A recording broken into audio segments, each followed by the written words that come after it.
This is Brett Knowles from PM Squared Consulting. This video outlines some ideas we have about how the Commonwealth at Scott Batter can create a strategy map that describes their roles inside the organization. Now, I need to emphasize this is our ideas and not endorsed by leadership or the Commonwealth.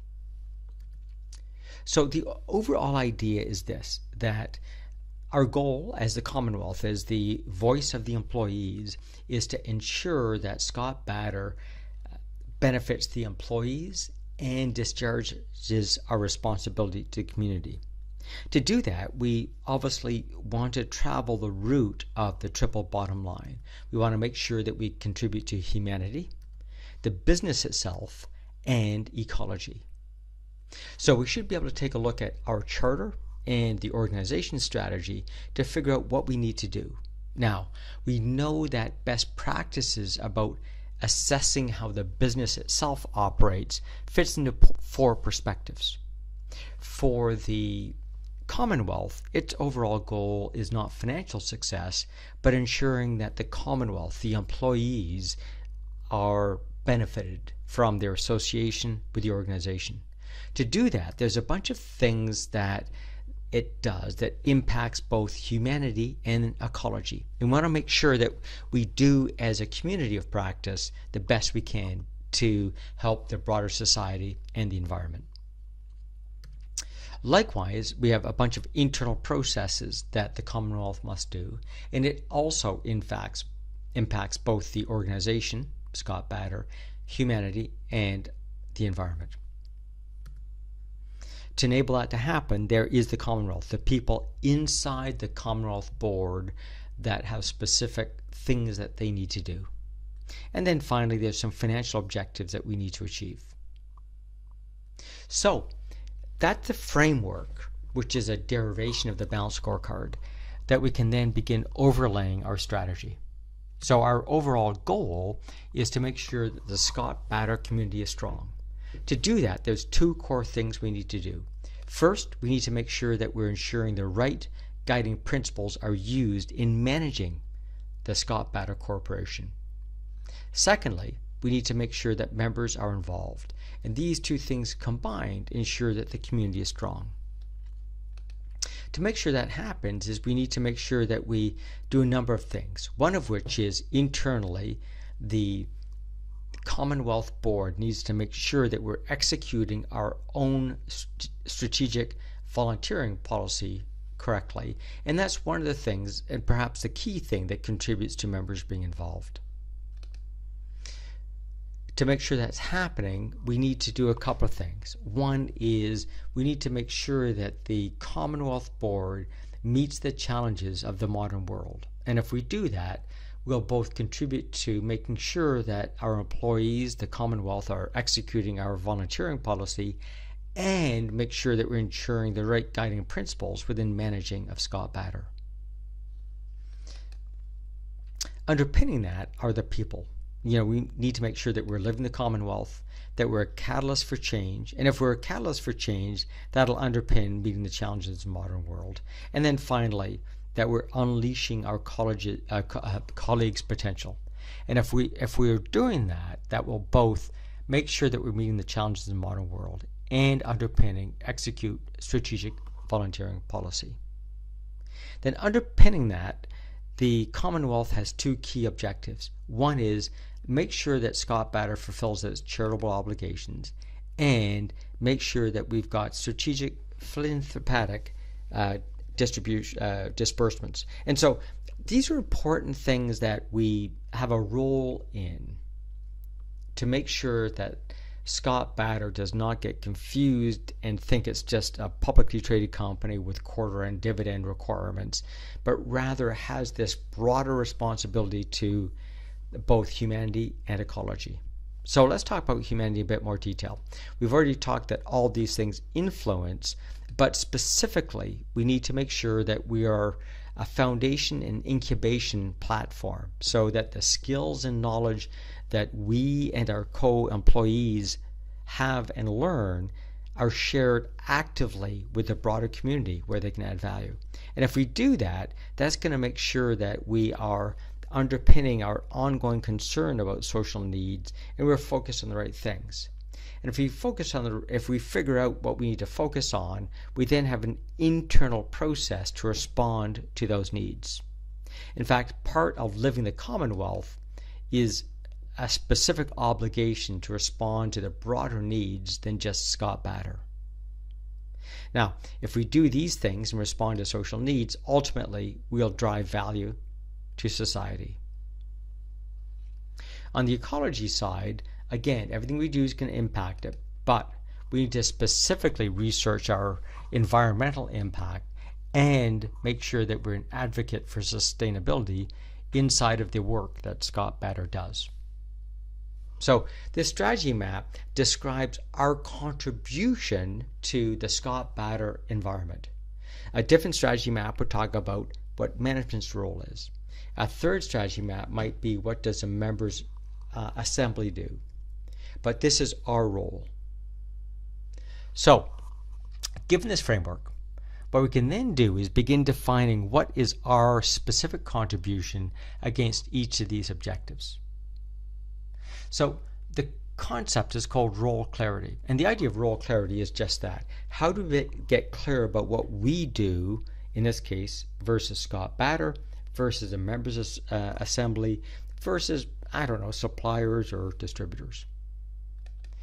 So the problem is this, that conflicts in organizations frequently occur when teams or individuals are confused about what they do versus someone else. So for example, if both process team A and team B think they own the same thing, there's inevitably conflict because I'm going to get upset if you work on it and you're going to get upset if I work on it. So we need to get clear about, do you own it or do I own it?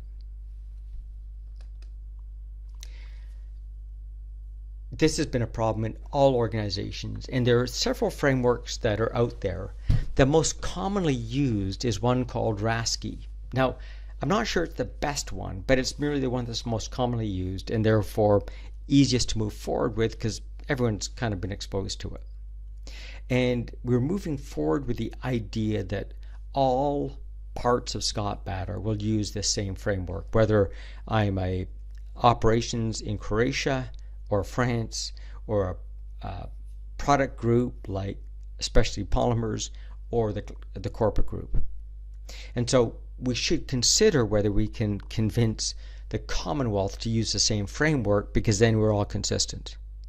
And it deals with some of the issues that we're beginning to see in the current Commonwealth framework. So, for example, if there are potentially overlap situations. If we look at how the Commonwealth has defined activities, they've got the word review in one of their responsibilities, which is called influences, reviews, and supports.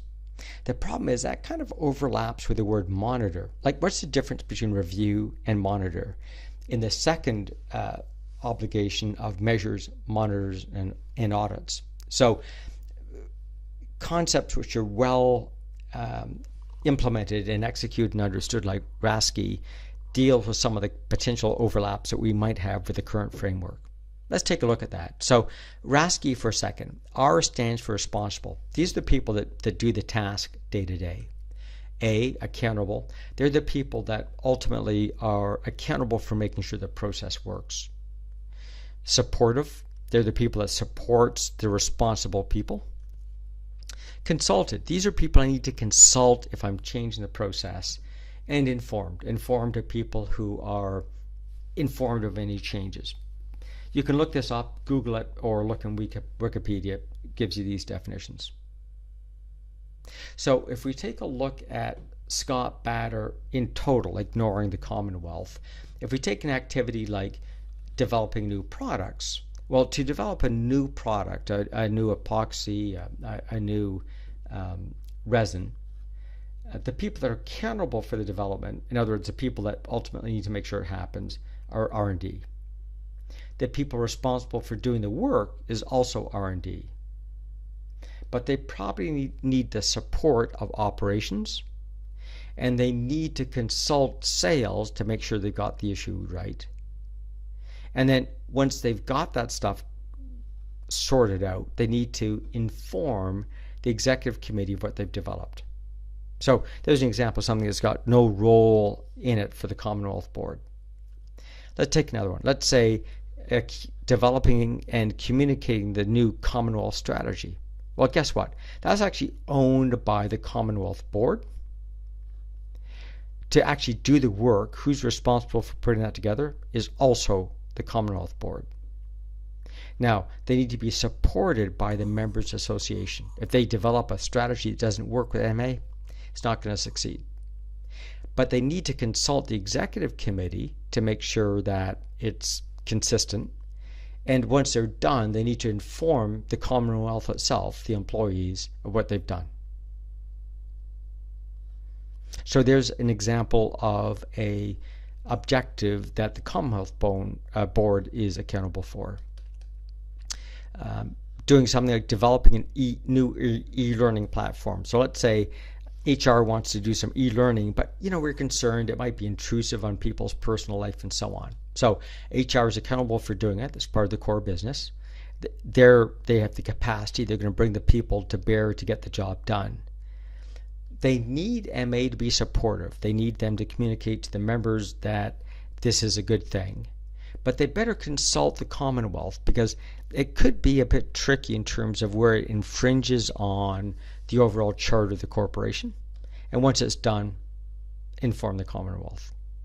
So these are just 3 examples. And again, these are examples. They haven't been agreed to by anyone, but they're a way of getting your head around what RASCI does. So now let's sneak up on the Commonwealth.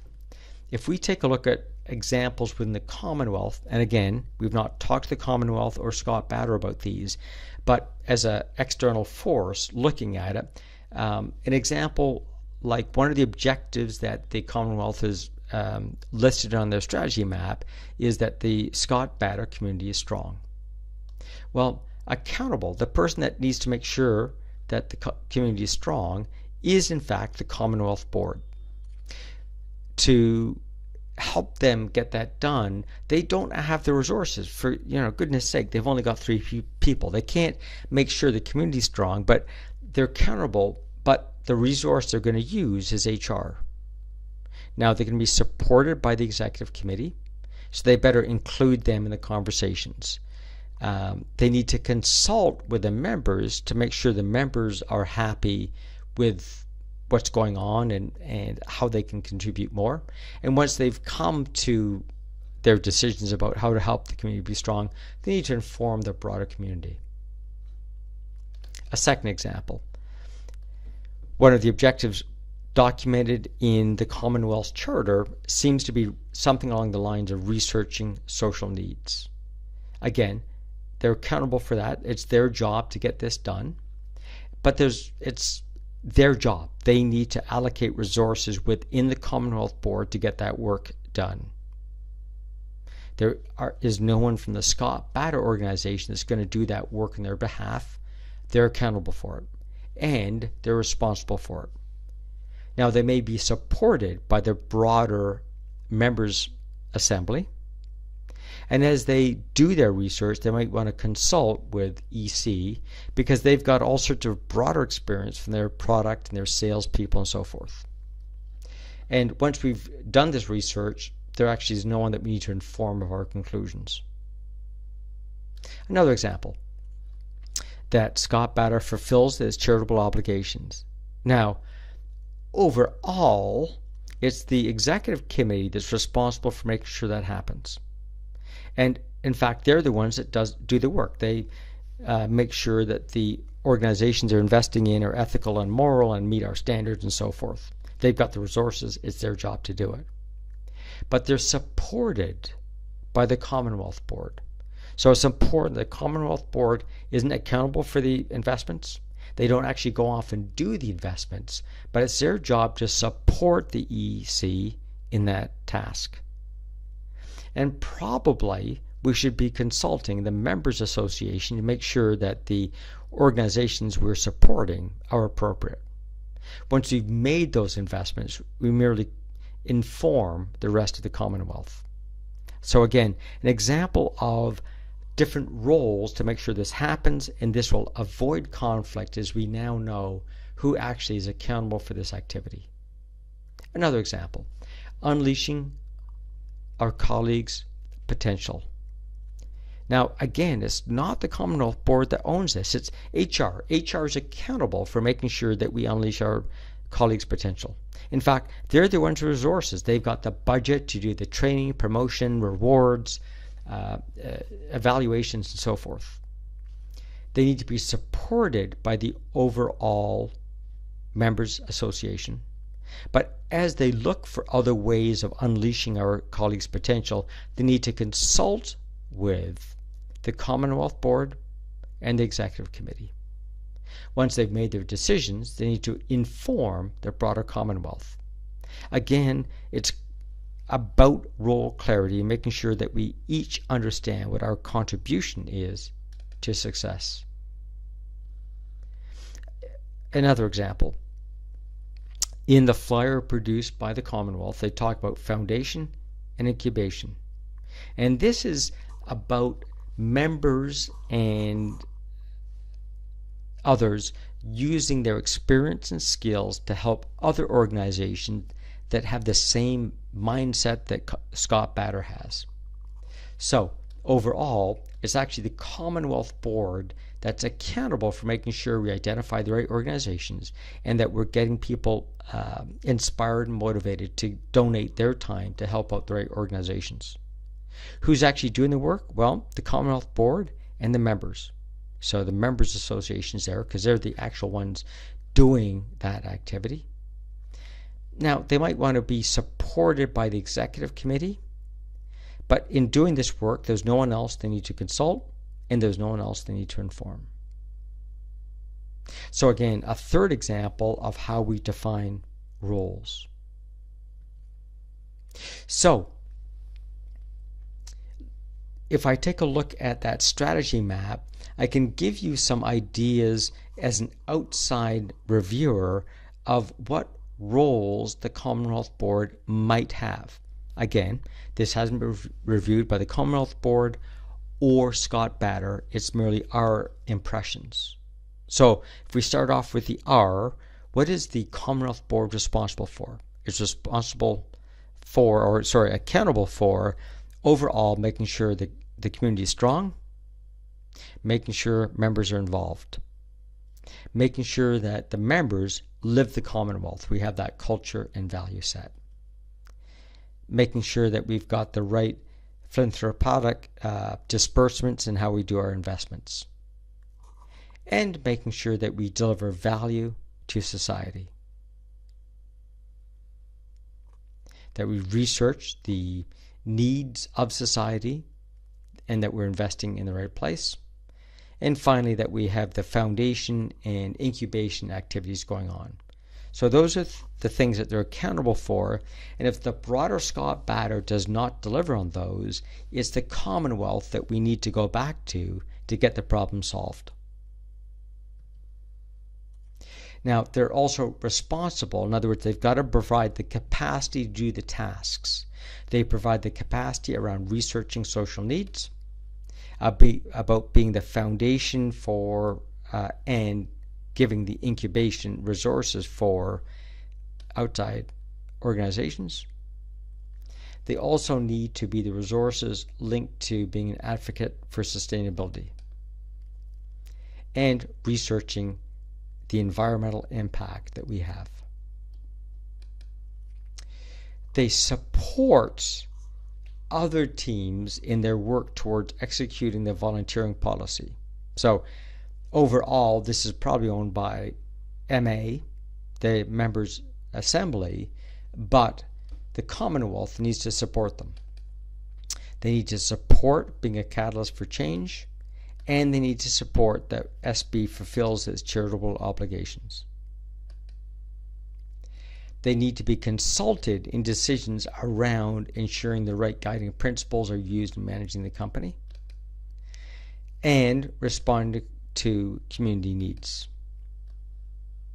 Meeting the challenges of the modern world, unleashing our colleagues' potentials. So overall, this is an example of how we apply role clarity to what the Commonwealth does in their overall objectives. And this avoids conflicts between the Commonwealth Board and the Members' Assembly, and the Commonwealth Board and the Scott Batter Executive Committee and departmental organizations. So, moving these concepts forward, there's a couple of things that we recommend. First, we need to make sure and refine the Commonwealth Strategy Map to reflect what everyone agrees the Commonwealth owns. Secondly, we now need to weight those objectives. The objectives in the strategy map are not all equally important. Let's figure out what's most important this year. Third, consider using RASCI to help get role clarity between what the Commonwealth does, what the Members' Assembly does, and what the current corporate business model accomplishes. And if we use RASCI, refine the definitions for better applicability to the Commonwealth question, and then agree with both Scott Batter business and the Members Association on their respective roles.